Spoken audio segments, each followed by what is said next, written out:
Okay, Border Models Panzer IV as part of my Shelf Queen group build on Patreon. Here is the kit, obviously fully assembled. We're going to make that, starting off with this absolutely excellent kit actually. Really well made. All of these details mostly included on the kit, including the smoke dispensers. Obviously we've got the shirts in to deal with, and as you can see the kit is entirely built up including the tracks. I did add an aftermarket barrel and all these clamps for the tools, they're included. We've got some T-34 tracks as extra armor. So our theme is a Kursk Panzer IV. Now, to paint this thing, of course, I'm going to remove the shirts and I place them on this pat affix onto some cardboard. It's obviously going to enable the painting, and also I've got a pattern, so I need to lay them out in sequence, remember which way they go on. This is Shelf Queen. It is 3 years satin grey plastic, so let's get all the dust off. We can use a brush, we can use the airbrush, get rid of all the dust. No need to wash the thing in alcohol. Let's start off with the grey surface primer. Obviously we've got photo etch metal, and a primer is a pretty good start, quite a standard thing. I'm not using the black primer. A lot of people swear by it. I used to, but we've got a Dunkelgelb, so starting off with this light primer is really going to make things easier. The Dunkelgelb I have chosen is a Mr. Color one from a color modulation set. I really like the tone here, and we're going to paint the entire thing, even the tracks, everything with this Dunkelgelb. And we don't need to worry about shadowed areas, etc. That Dunkelgelb will reach in. We have got an airbrush.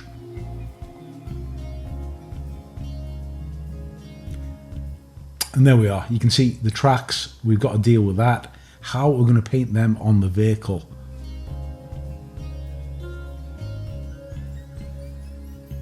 So I've got a mix of black and brown, obviously just inside one pot. What we do is we're going to crank down the air pressure. We're going to use more accurate, detailed airbrush. And with low pressure, we're just going to coat the areas of the track with this black brown. Yes, there will be overspray, but not really an issue. Now, this camo. One of the ways to do this is to trace out the scheme. I use a watercolor pencil, and I'm following a scheme from references in order to depict this as close to what I saw in the references. And a great way to practice this is to print out the camo pattern at the scale of 1/35 and practice airbrushing on a piece of paper. That way you're going to see if you've dialed in the right pressure, you've got the right mixture in your paint, and if you can recreate these patterns. Obviously you're going to have to use that airbrush really tight, really close, and then we should get the first pattern down, the first color. Now the same with the green as well, tracing out the actual pattern, and again dialing in my settings that I can airbrush this green accurately. The secret here really is to move in really tight with the airbrush. You can see I'm really close in, the paint's really thin. It's going to take a couple of passes. This is a long operation, you have to be kind of careful, but you can do it, and there's nothing more satisfying than freehanding your camo, and it's great practice as well.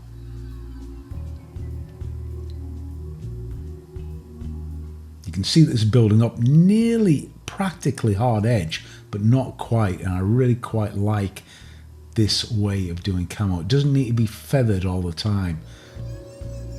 And again, what I've got is that black-brown mixture. I'm just going to try and block in areas of this spare track, and now we have to deal with the road wheels.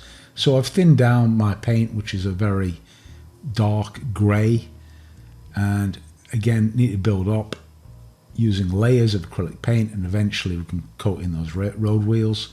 The same can be done with the tracks as well, just using acrylic washes. Now it's time to detail paint the tools, and also we're going to block in more of those tracks as well.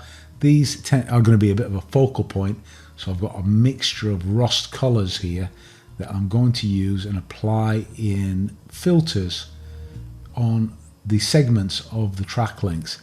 This is going to create a little bit of visual variety in what you're looking at. Also gives the impression that it was a used track that was taken off a knocked out T-34 and that the Germans have used on this vehicle. Now we've got markings of this Panzer division at Kursk. We've got the vehicle number 420, and unfortunately the bears are not mirrored, so we could only use one of the divisional insignia on that side of the turret. Now, very simple stuff. We're going to use a filter, so a yellow oil paint, and we mix it in white spirit or turpentine. And you can see I'm using a large brush here, and it's quite damp, and I'm not detail washing at all.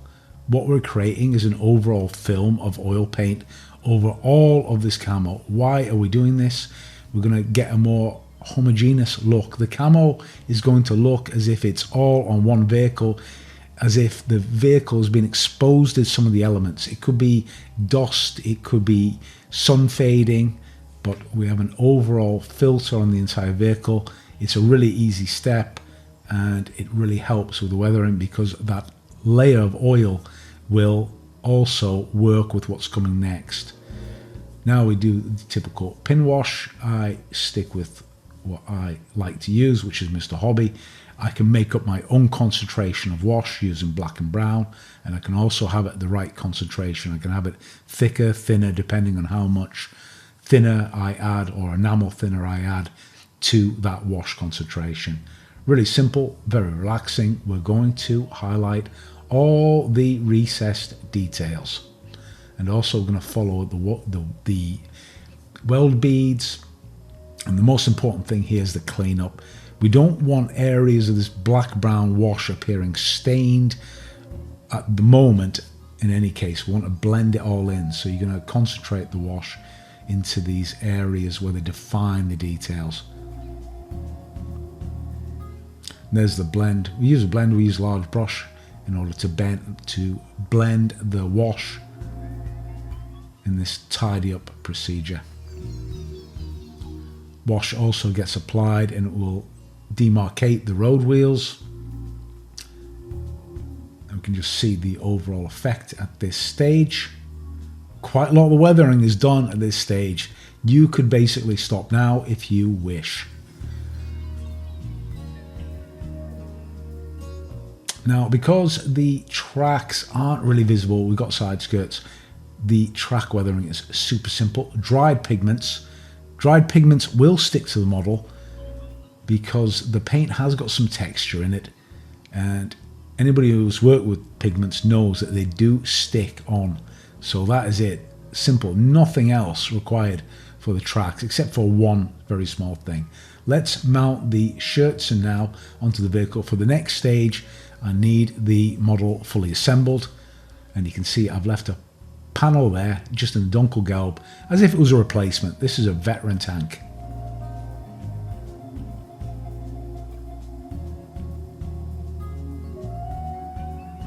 So some people call it chipping, I call it scratching. A lot of people overdo this step. They make the thing look as if it's a rusty piece of junk. Well, vehicles don't tend to look like that if they're operational. They will have scratches on them, and using a piece of foam here, this is really a nice easy way of getting scratch effects just on the edges. But that's really the only place that this foam will work, the sponge chipping technique. So it's going to hit some of the raised edges. We're not going to go totally crazy, but we do want to impart some wear on the vehicle. So in particular, the armoured skirt area is getting this treatment.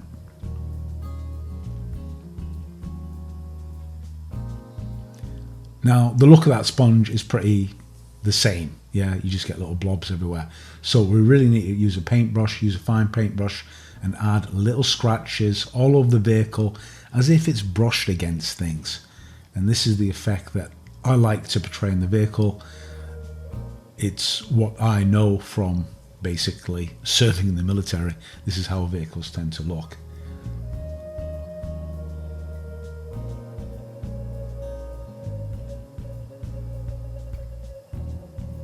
The paint needs to be a little bit dilute.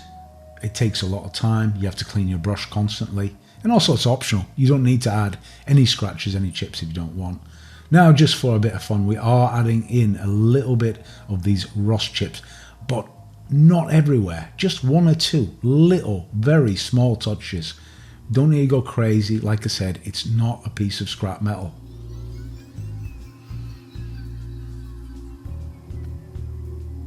You can overall see the effect. You can see how small these effects are. They should be nearly microscopic. And when I zoom right in, you can see there that these are very, very fine. The finer you get them, the better the effect you will get. The exhaust I haven't gone crazy on. In this case, I needed to apply some flat varnish. The reason was that the water stickers, the decals, they actually had some reflectivity. So if you need to do that, this blends them all down. They're bedded down perfectly now. Let's add some dirt effects. This is my paper masking technique. Remember, you saw it here. There's a lot of people that just pretend that they've come up with these techniques, but this is one thing I've been doing for ages, and I don't see anybody else doing this. I came up with this idea of adding a dirt sort of belt at the bottom edge. This is how vehicles also accumulate dust. So I start off with an earth, and then I add a layer of deck tan. Also the rear of the vehicle, the front of the vehicle gets deck tan. Applied in a similar way using this paper mask.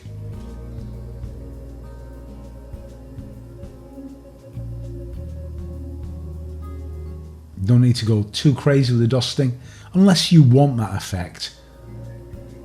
And also just in a few areas just on the top of the vehicle, gives it an overall blend, an overall finish. Let's add some metallic effects on the tools now. Very simple, using a graphite stick.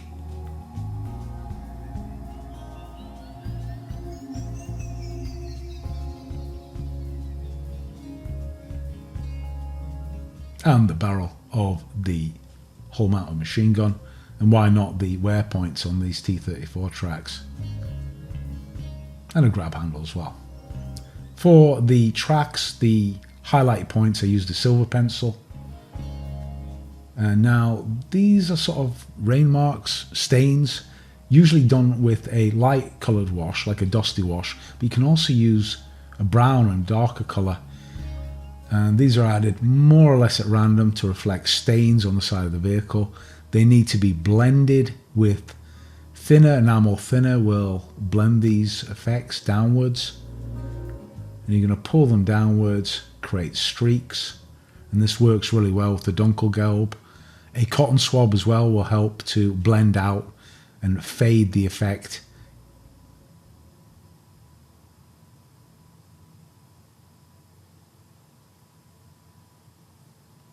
If you want a rust streak, raw umber, we add a dot of raw umber with a toothpick and fade it down. Just one or two, not everywhere, or else it does really look overdone. And then we can go over and see the final details are added.